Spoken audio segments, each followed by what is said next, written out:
The challenges are what motivate us. Like flying masks to our employees around the world. We're doing everything we can to get you what you need, and doing everything we can to keep our people safe. I'm former Navy pilot Sarah Rhodes, and I'm proud to lead our Amazon Air network.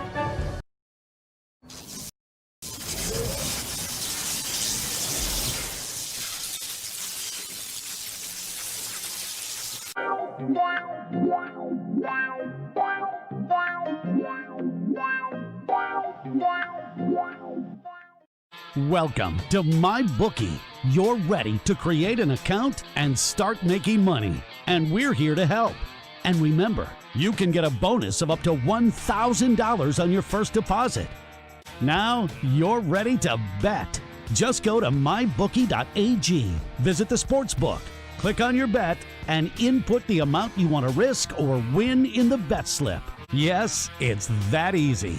Just remember, at MyBookie, you play, you win, you get paid.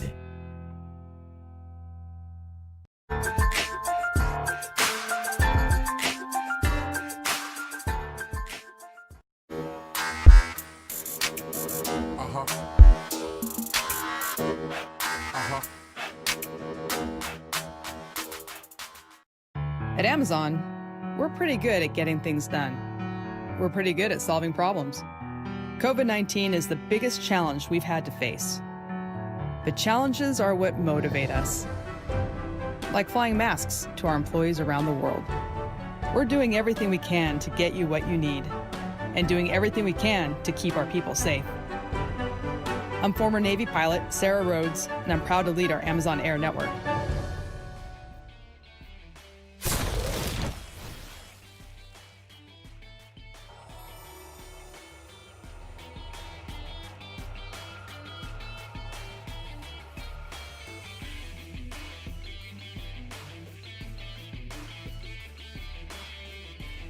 Okay, back for another season of hockey. Our great friends over at Coco Vodka, Coco Rum. The best drink you'll ever have is on more shelves than ever across Alberta. Refreshingly different Coco Vodka, Coco Rum, a vacation in a can. Enjoy the Coco life with us. It's high quality ingredients, no fillers, no beer bloat, no cheap liquor. Coco Vodka, Coco Rum, the real deal. Alrighty, our next guest, WABC grad. That's funny that we're going to bring that one on. He's an Edmonton legend in the radio business. Ryder for mornings on Play 107. Ryder, what's up, buddy? Hey guys, what's going on? Not much. Just living here. I know you were up early, so hey, we appreciate you making the time. But let's talk some hockey. You know, before we get into some of that fun radio stuff, I want you to put your Ken Holland or Dave Tippett hat on for us here. The Oilers are 1-3. What do they got to do, Ryder? If you're sitting in that GM spot or head coach spot, what are you doing? Well, I have no idea why we haven't done the Draisaitl and Yamamoto and mind fart. Nugent Hopkins. Yeah, of course. We've been begging for it, just like we did last playoffs, and then they put it together for the last 2 minutes, and it actually finally looked like it was working, but too little too late. So hopefully that's not the case this season too. I have a feeling that McDavid said he needs a quality player with him, so Tippett is just giving him Nuge because that's our options unless we put Dry up with him. And but it sounds like Tippett said this morning that they've got one more chance with the lines the way they are, but I don't even know why we're waiting. Yeah, that's a good point. You're, big Edmonton radio name. You must just love all the Oilers drama on Twitter. Like they get scored on once in a game and people's heads are going to explode. Hey?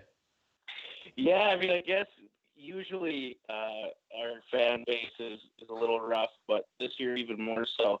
Every loss kind of feels like a loss and a half of the shortened season. So I suppose this 2-game losing stretch feels like 3. And if by chance we lost tonight, which obviously there's a pretty decent chance that happens again, all of a sudden that kind of feels like a 5-game losing streak. So I'm with the fans. That last game, I don't know if I've been that frustrated in a regular season game in years with how it was going against Montreal. Ryder, you're at an FM station here. Like, I get to see the Ched text line, and it's absolutely hilarious. Some of like the trade proposals and couch GMs that are there. Like, is your text line also blowing up with that, or are people like not? Obviously, not everyone's an Oiler fan, but like, do you see some of that ridiculous stuff?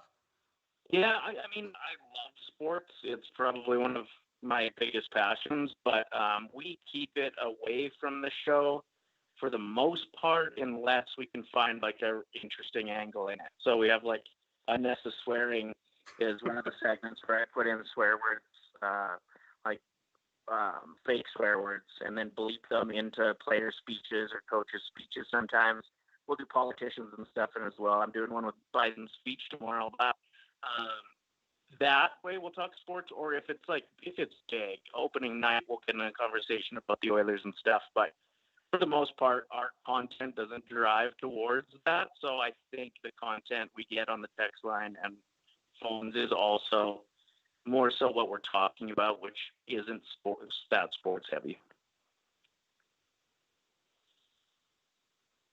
All right, Ryder. So you're a WABC guy. Cody and I both went there. It's something else, man. Do you think COVID? Yet?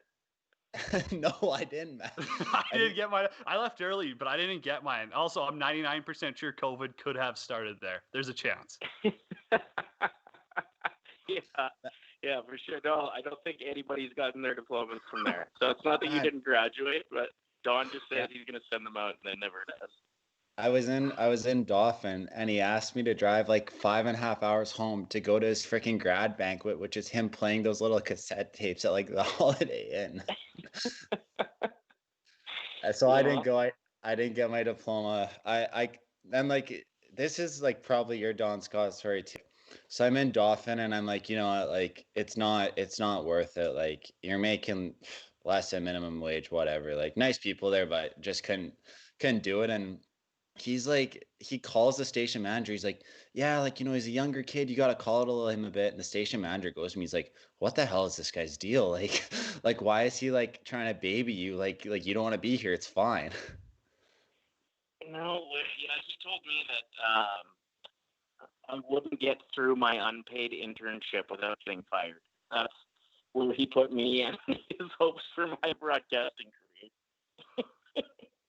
Was he ever ruthless to a kid in your class? Like there was like multiple guys where like he was unbelievably ruthless too. Like pretty much telling them like, hey, you can jump. Like he was like, hey, you get run over by a car or something. Like you got brain damage.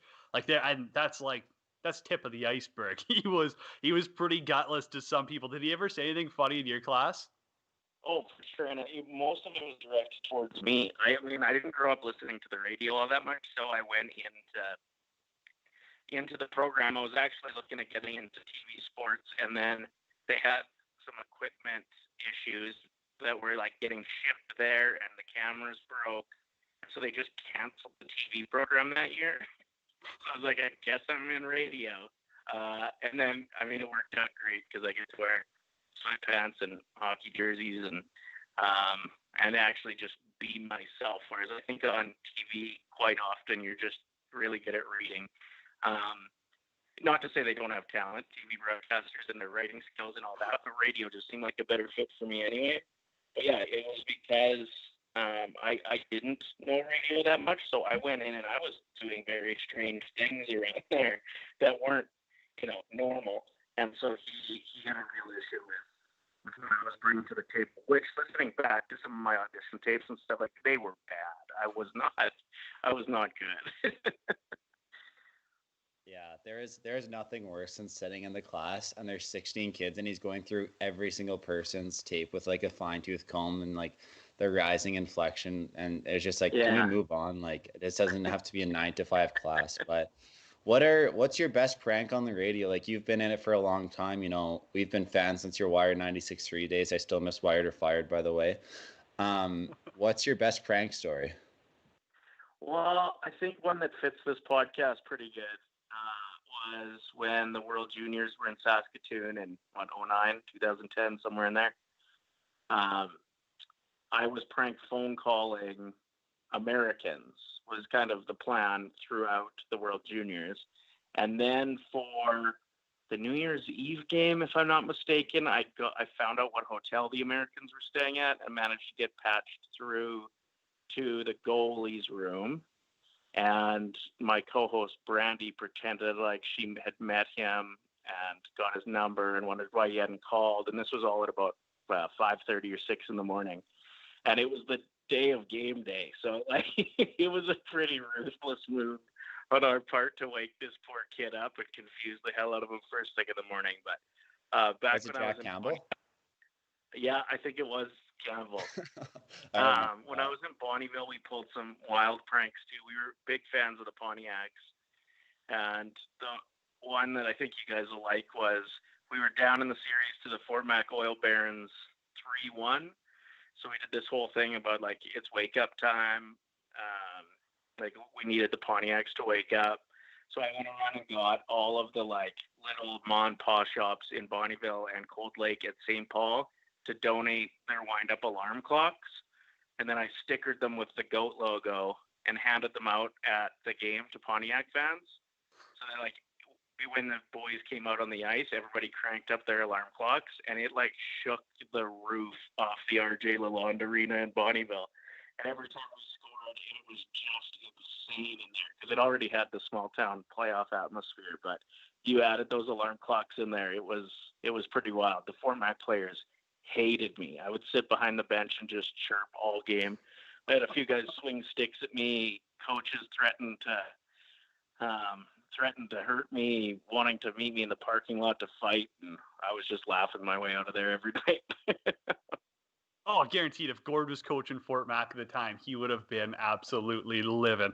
Plus, going to Bonnyville, I mean, it's not a luxurious destination, especially with that rink where the neutral zone is about as wide as my living room.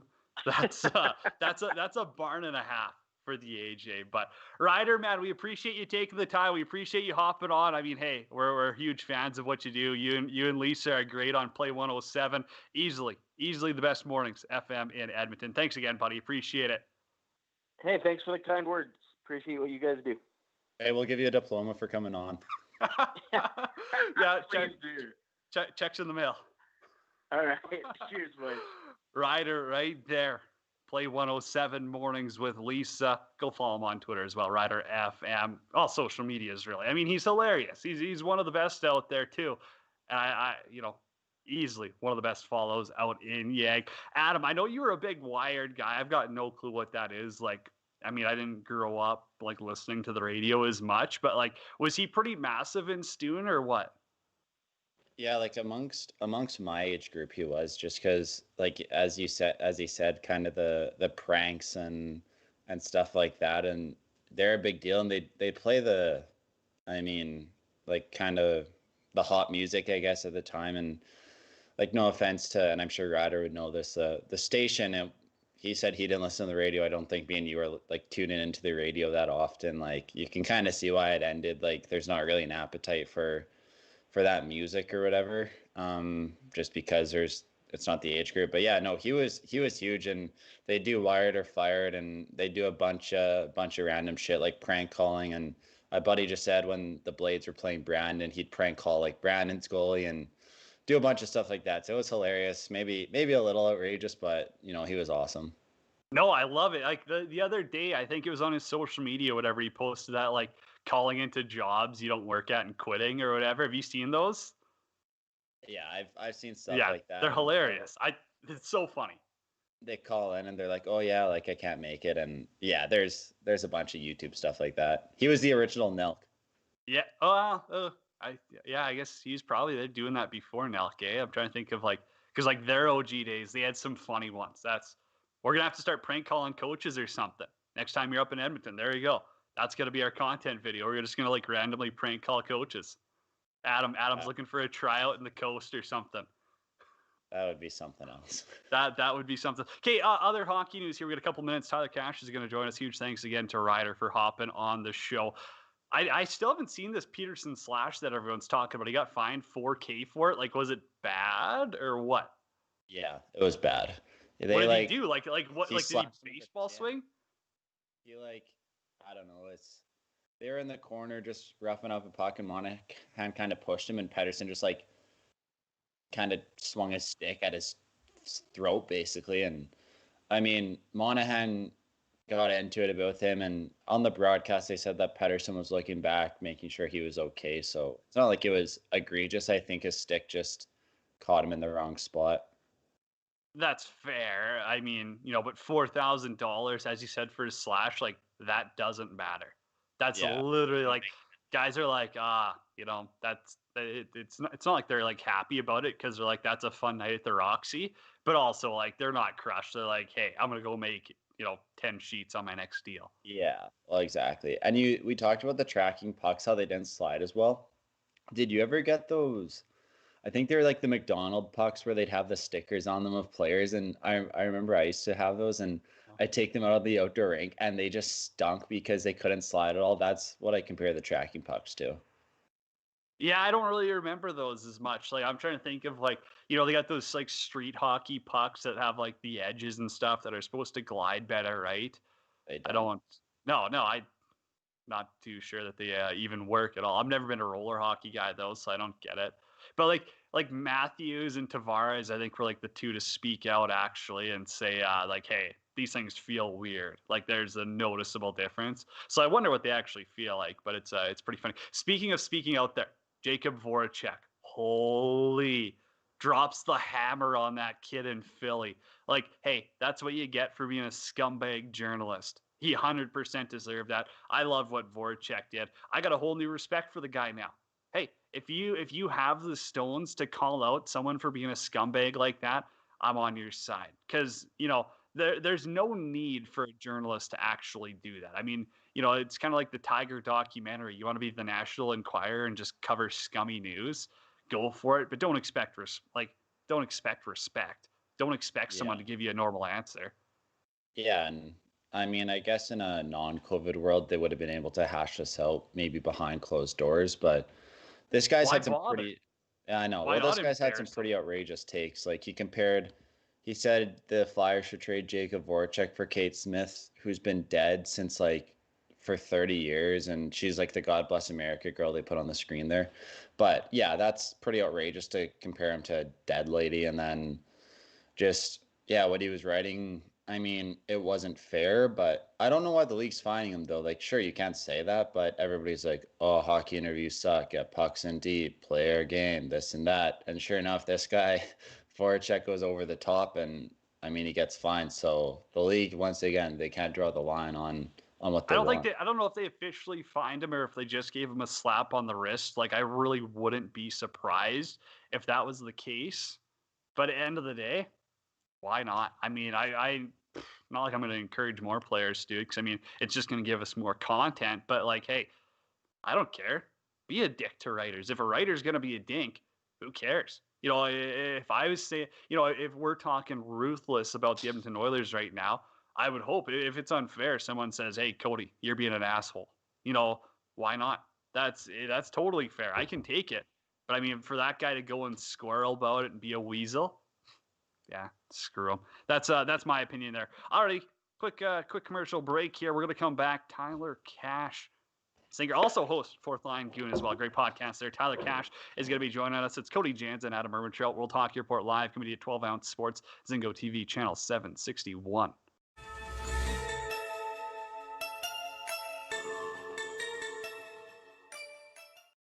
Welcome to MyBookie. You're ready to create an account and start making money. And we're here to help. And remember, you can get a bonus of up to $1,000 on your first deposit. Now you're ready to bet.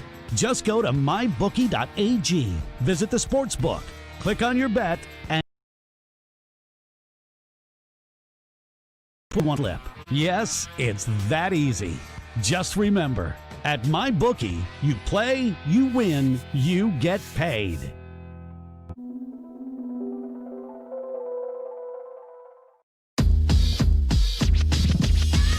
Hey guys, Glenn Metropolitan here, Rivero Hockey, NHL alumni, 22 years professional hockey. I'm here to talk about the Merc 350, the lightest stick on the market. I've been using it for a couple months now. So impressed by the balance, the weight of it.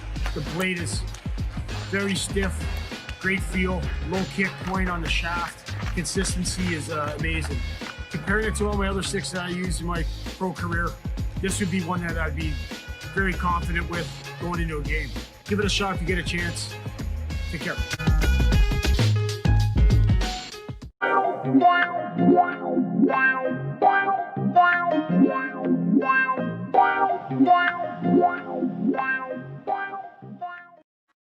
At Amazon, we're pretty good at getting things done.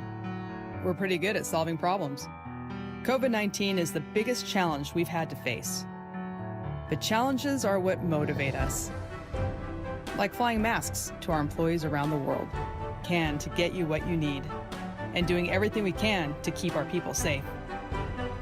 I'm former Navy pilot Sarah Rhodes, and I'm proud to lead our Amazon Air network.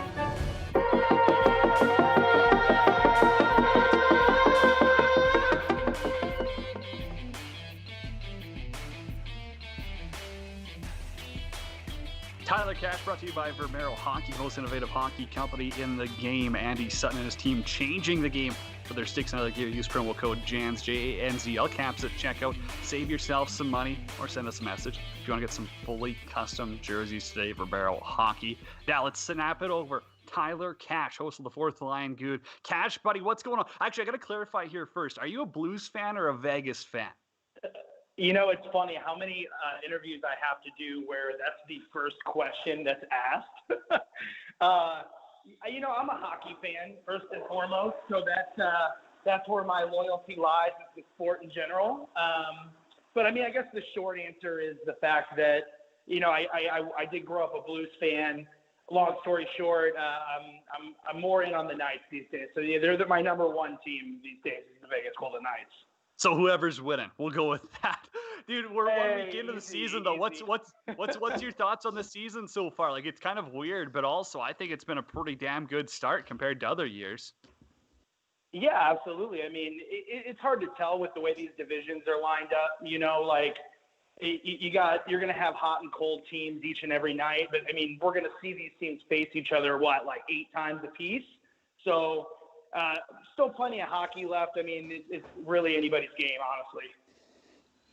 Tyler, I'm going to ask you a question with your Vegas cap on. As a Knights fan, are you ever just like, can we cool the Jets a bit with all these player trades and player movement? It seems Vegas is probably the number one place guys would want to play at this point. So are you ever just like, let's cool the Jets and build a bit of a team here? Because, you know, it seems like they're pissing off some of these veteran guys every other week here. You know, I think that that's an issue across the board with a lot of teams. You know, one could argue that was an issue with the Blues, winning a cup and then basically letting everybody walk. You know, to me, I think that there's not as much loyalty in the game as there used to be. And as a fan, it sucks to see, but, you know, if they're winning, it's kind of, you know, a double-edged sword. As far as Vegas goes, I really would have liked to see them stick around, you know, that original lineup, you know, the Golden Misfits, you know, the ones they got as far as they did. But, I mean, it's also hard to argue that, you know, on paper they're clearly a better team these days. So, you know, it's exciting as much as it, you know, it's heart-wrenching. All right, so I've never been to a Knights game. I was supposed to go a couple years ago in the playoffs, went down for a buddy's grad in Arizona, and then sure enough, that game 7, 3-0 loss. We're going to go to the next game, game 1. Can you just tell me that it's not as good as it seems at T-Mobile Arena? Because Cody and I went to an Oilers-Carolina Sunday night game 2 years ago in Edmonton, and I could have fallen asleep at it. No, I mean, look, fellas, as a hockey fan, you know, growing up loving hockey, you know, raised in St. Louis, Missouri, you know, the Midwest, like smack dab in the middle of the country, I can tell you right now, it's unmatched. Now, it is a new team. There's a lot of hype surrounding it, that's for sure. And, you know, we all know they have the pregame, you know, entertainment. They have Cirque du Soleil in between periods. It's like a crazy, crazy experience that I think, honestly, any hockey fan will enjoy themselves at. I get knocking it, you know, you're like, oh, okay, this is new. They're having too much fun. Like, you know, this is the traditional hockey. But I tell everybody, look, go to a game and do yourself a favor and go to a game where your number one team isn't necessarily playing. Like, you don't need to go see your team play at T-Mobile Arena. Just go see any, you know, the Knights versus anybody. and you're going to enjoy yourself. And I really think it's an experience that any hockey fan should enjoy at least once in their life. Tyler, now when I think of St. Louis, Missouri, I'm not thinking of hardcore rock and roll music, but you're also a singer in the band Hard Loss. Like, where does your love for music come from? How did you get into that, switching gears from hockey here?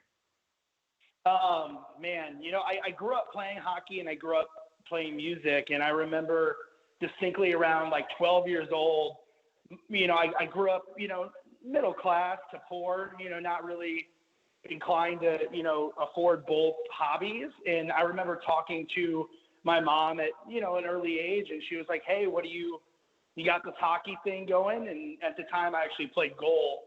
So as a kid, it's much more expensive than, skating out because you're outgrowing your pads every year. She said, and you got this music thing going, what makes you happiest? So I kind of ran with the music thing, and that took me all around the world. I did touring with a metal band for many years, and I just fell in love with it. I mean, I love the culture. I love traveling. I love being on stage, and yeah, so that was a big part of my life. Still is. I started this band Hard Loss, which is kind of a mix of my two loves. It's like a punk rock, hockey inspired band, and we've been doing great things. We actually got to play a Blues game, not last season, but a few seasons back. And that was just surreal. One of the best experiences ever to kind of combine my two loves. And, what better way to do that than in your hometown and, in front of 19,000 people. It was wild. Tyler, what are the top 3 concerts you've ever been to? Because I've been to all different styles, and like Nickelback gets a lot of flack, but seeing Cheap Trick open up for Nickelback, I think that was like one of the best, just because it's like a rock concert, Wow, Cheap Trick. That's a weird matchup, I do say. No, it's hard to say top 3, but I will say that, seeing the band New Found Glory live over the years has been just amazing. Those guys are like well into their 40s now, and like you wouldn't tell because the energy is just nonstop.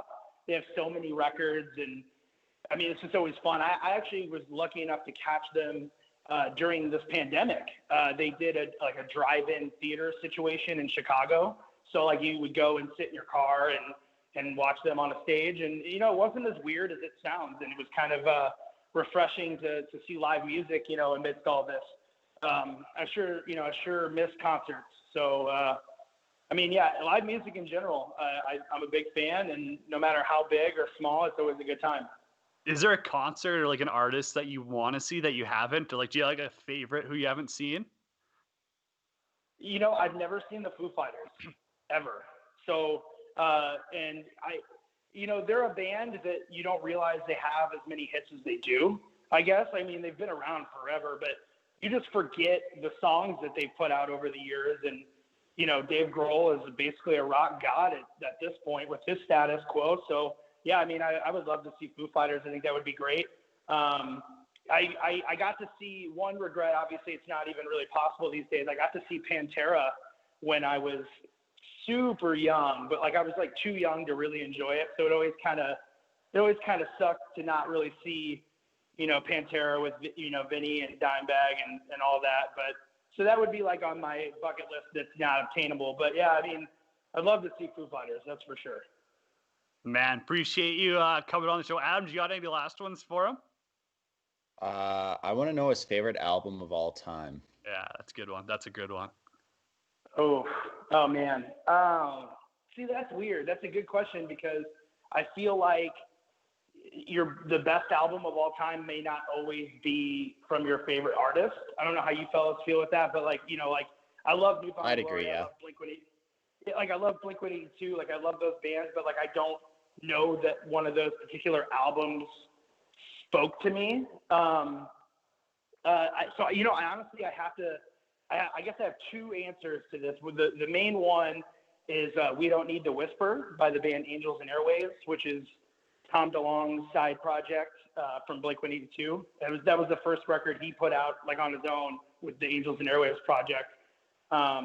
That's a good go-to. And then like a very current one, I'm really into the band Turnover, and I'm really into their album Peripheral Vision. So if you haven't checked that out, I strongly urge you to. It's some real chill, emo ambient stuff. Tyler, you're the man. Appreciate you hopping on. I love it. I love the music talk here. Let everyone actually know before you go, where can people find your podcast, Fourth Line Goon?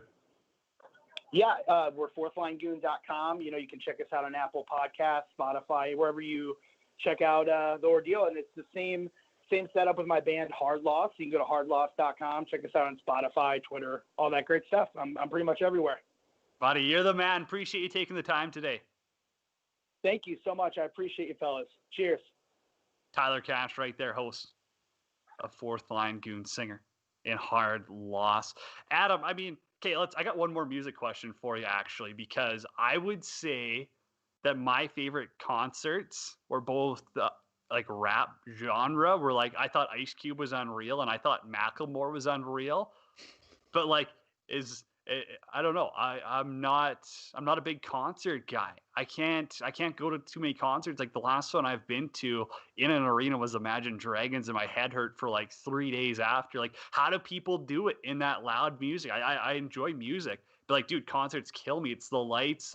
I've had concussions before, so I'm sure that there's some sort of brain damage I've got, but it actually, I can't do anything for 3 days after. Yeah. No, how do people do music festivals and stuff? Aren't they dead after?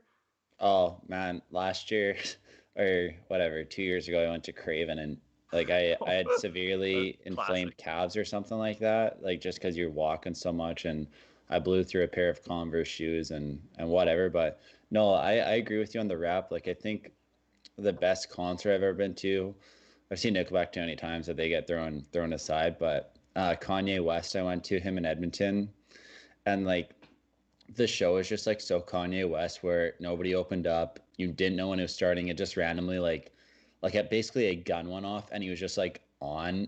And his concert, he's by himself floating around on this 30-foot stage this entire time, and it was incredible. It was just him. All the crowd knew all his songs, so that's probably the top one.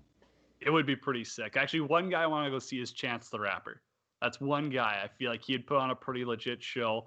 I do enjoy, not the crazy hardcore rap. I'm not that into it, but I respect a good rapper who can, get the energy going. Also, speaking about podcasts, I thought this was tweet of the year and it got absolutely zero love. I think maybe a dozen likes, but Connor Carrick and Tony D'Angelo both scratched when the Devils and Rangers played. I said NHL hates podcasters. Connor Carrick's got his. Tony D'Angelo, I don't know if he still does his Trump podcast or not, but I thought that was funny. I thought that was a great tweet. Just bust. Yeah. I don't know. Connor Carrick, he's a fringe. He's been a fringe NHL guy for a while, and I think it's smart of him to do a podcast because I don't know how much longer his career has, but he's a YouTube guy and podcast guy, and Tony D'Angelo is just so out of, I don't know, on left wing, right wing, whatever it is. He's so out there that you shouldn't be as a fringe NHL player. So I don't really know what his is. And he's a good offensive player, and he's been on 3 teams now. So we'll see how it goes for him. Also, this one's kind of breaking, kind of not though. There's a lot of talks about Honka to Winnipeg. So Julius Honka, who clearly wants out of Dallas or wanted out of Dallas, I don't know the situation. Former Swift Current Bronco wants a trade. Seems like Winnipeg is a front runner there. Could be something to keep an eye on. Okay, Adam, we got to get to our bet of the night for mybookie.ag, promo code 120Z Sports there. I'm all over the Leafs puck line. I don't know. There's just something about the Oilers. They've taken a couple off the chin, and I don't know if they're going to turn it around against Edmonton. I think they match up well where it's 2 offensive-minded teams. But I think that, the Oilers might have to eat a couple more. It's kind of, I'm not going to call them the Tampa Bay Lightning or the St. Louis Blues, but, a lot of teams have to battle through adversity before they become legit contenders. And could this be the Oilers taking one on the chin here and taking some tough lessons? The Leafs could give them a good smack. I'm going opposite. I'll go Oilers and over, just because I think Edmonton, they're going to Toronto. Toronto just came off a really good game against Winnipeg. Edmonton came off a bad game. Rarely ever has McDavid played 1 bad game in a row, but 2 bad games in a row. He's going home. I think he'll be shot out of a cannon tonight. So Oilers, and I'm assuming the over's 5.5. So 6.5. Oilers and over. 6.5. Yeah. And Oilers both of and those, over. fun fact though, the Leafs' last 2 games, I believe, have not gone over, and same with the Oilers' last 2.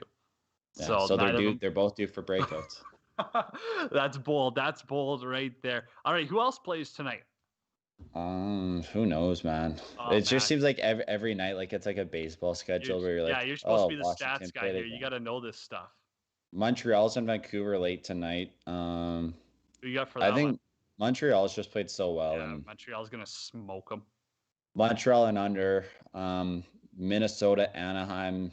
I like Minnesota puck line. Kaprizov, your boy, hey? He's done what? He's got a couple of points. Congrats. He's not a Calder guy. Yeah. In overtime against the LA Kings. Let's not forget who they're playing. The worst team in the NHL. Yeah, I mean, there's worse teams in LA. Detroit's kind of been hot. What do they have, 2 wins? Bobby Ryan's nasty though. He's like leading the league in scoring. That's sick. Good comeback story. I root for that guy. Yeah, I mean, we didn't really break into the Werenski-Larkin fight. Like, you know, they're kind of classics there. But Larkin leaving tickets for Werenski. Were they teammates at Michigan or just the development program? I guess they'd probably be both, wouldn't they? I think both. Yeah, they're both like Michigan guys, so I think. But yeah, it's funny. I think like fighting in the NHL, like rarely ever it seems is where the fight's actually where a guy's legitimately pissed off. Like some of the times the fights are just not stage fights, but I remember this happens all the time in the dub where 2 guys who know each other will kind of tap each other, be like, hey, you want to get the first one out of the way type thing. And they'll do that. Like 2 brothers here in Saskatchewan fought in a dub preseason game. Braden and Josh York, they fought and made like TSN worst play of the day or whatever. But I mean, fights like, you know, the other day, Kachuk and Quinn Hughes were going at it and they're laughing the whole time because it's like what is this? I grew up with the Yuriks. That's funny. Quickly before we get out of here, who's the toughest guy you've ever seen in the dub? Probably Dylan McElrath. Like I remember he was drafted ahead of like Cam Fowler and Brandon Gormley when they're like supposed to be 2 studs, and I think he had 12 or 13 fights in his draft year, and the next year he had 3 because straight up nobody would fight him. Yeah, he was tough. Maybe not like pure toughness, but dude, do you remember Lucic in Vancouver? Yeah, like, he would terrorize guys. He would terrorize guys. Like, it didn't matter who it was. He would go and take a run at anyone. Alrighty, let's get out of here. Oh, actually, quick shout out though. Pro Rock. Hey, they're coming on board too. The best sticks in the game. Absolutely affordable too. They're in Canada, Canadian brand out of Winnipeg. We're going to have a lot more info on that to come. Pro Rock though. Go check them out. We're going to be doing a lot with them. They're awesome. I'm looking forward to it. High quality sticks, actually an affordable price. They're not just shooting air up here. This is an actually affordable pro stock stick. That's going to do it back here. Huge thanks again, Ryder, Tyler Kasch, for everyone here. World Hockey Report, Adam Urbanchuk, Cody James, and our friend Jeff back over at 12 Ounce Sports. Until next week, everyone, be kind, be better.